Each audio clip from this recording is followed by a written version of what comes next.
Assalamualaikum, Allahu Akbar. Magandang hapon at mayong hapon mga kaigsuunan ko diyan sa Kabisayaan ug Mindanao.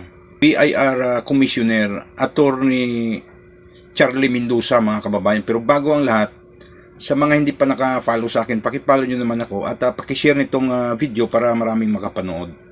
Itong si Attorney Charlie Mendoza mga kababayan ay naninindigan, binigyan niyang diin na ang income tax return na nasa loob ng box ay hindi pwedeng pabuksan ng Congress Justice Committee.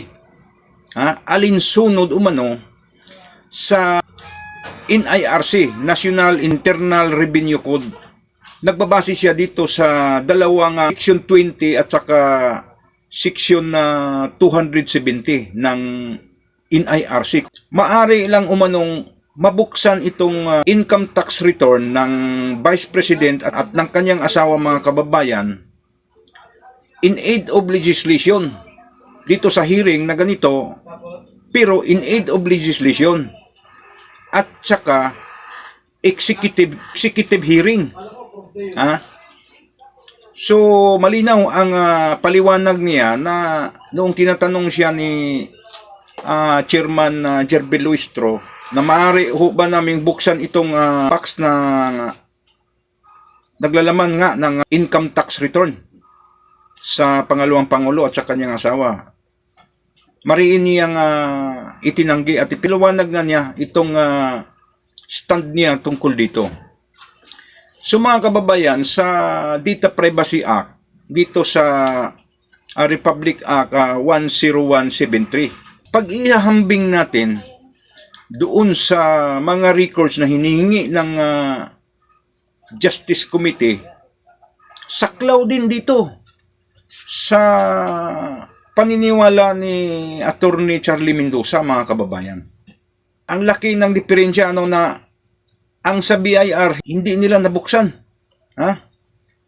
Na medyo kung tutuusin ay isang provision at isang batas lang ang nagsaklaw dito. Ito lang Data Privacy Act at saka itong provision ng NIRC mga kababayan. Samantala itong SALN at saka bank statements mga kababayan ay dalawang malalakas na batas, ang Republic Act 1405 Bank Secrecy Law at saka itong RE 9160. Dito natin ihambing mga kababayan kung paano pinoprotektahan ni BIR Commissioner ang confidentiality ng mga dokumentong hawak nila.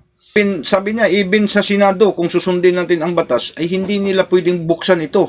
Maaring mabuksan ito during the hearing in aid of legislation or executive session. So, malinaw talaga ang paliwanag nito ni Attorney Charlie Mendoza mga kababayan. Ito si